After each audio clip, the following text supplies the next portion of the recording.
This is experiment 1 for the physics class, and here we have a pendulum, and we will be testing various lengths and masses of the pendulum to see if this will affect the period in any way. So first, this is a 1 meter pendulum, and it will hold this mass, which is 0.0102 kilograms. And here we have a timer, and we will stopwatch this pendulum have 10 periods, and we will divide the total time by 10 to reduce the human error. Alright.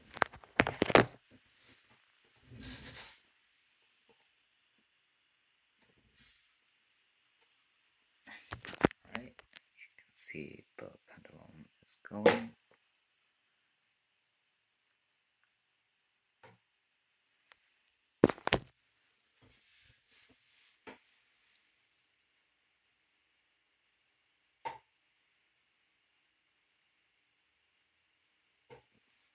Alright.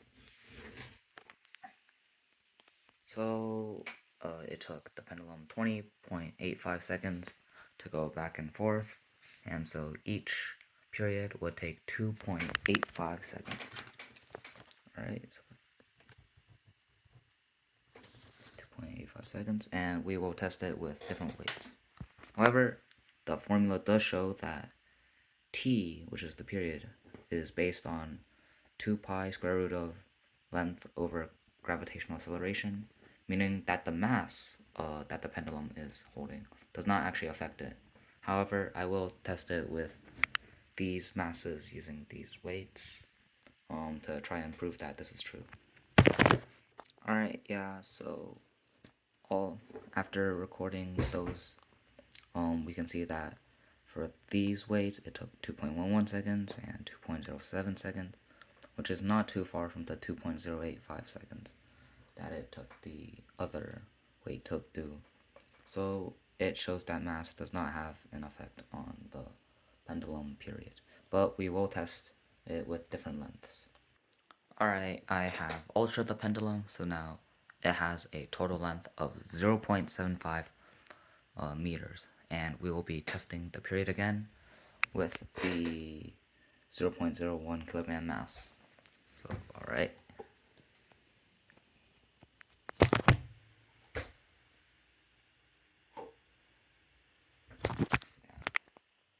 Well, you can also notice that the pendulum is moving quite faster, so that does.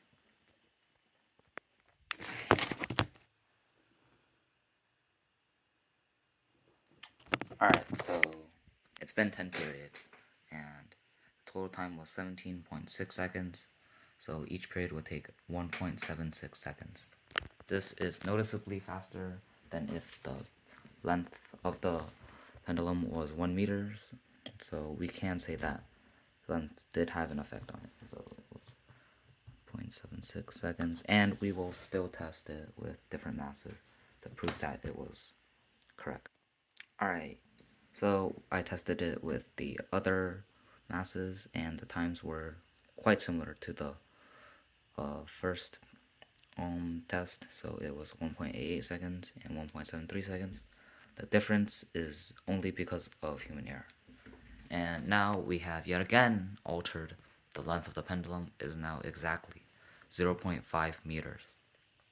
So we will test the speed of the pendulum yet again.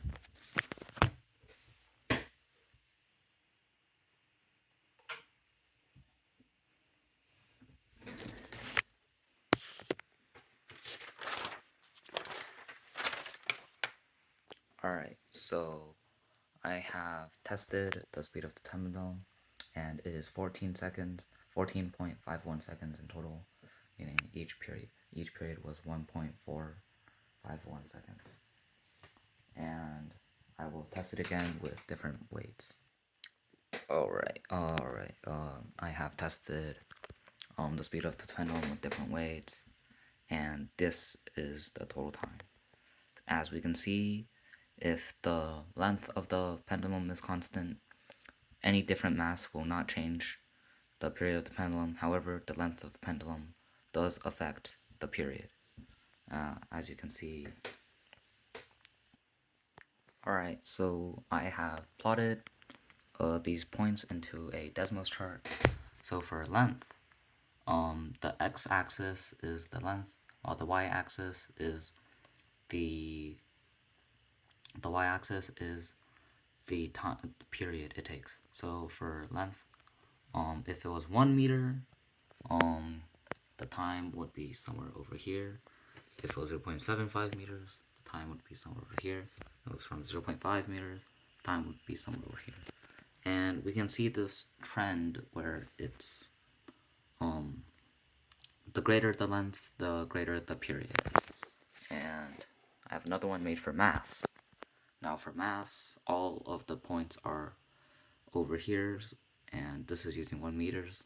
So basically, the mass of the object does not affect the period length. Alright, that was basically it.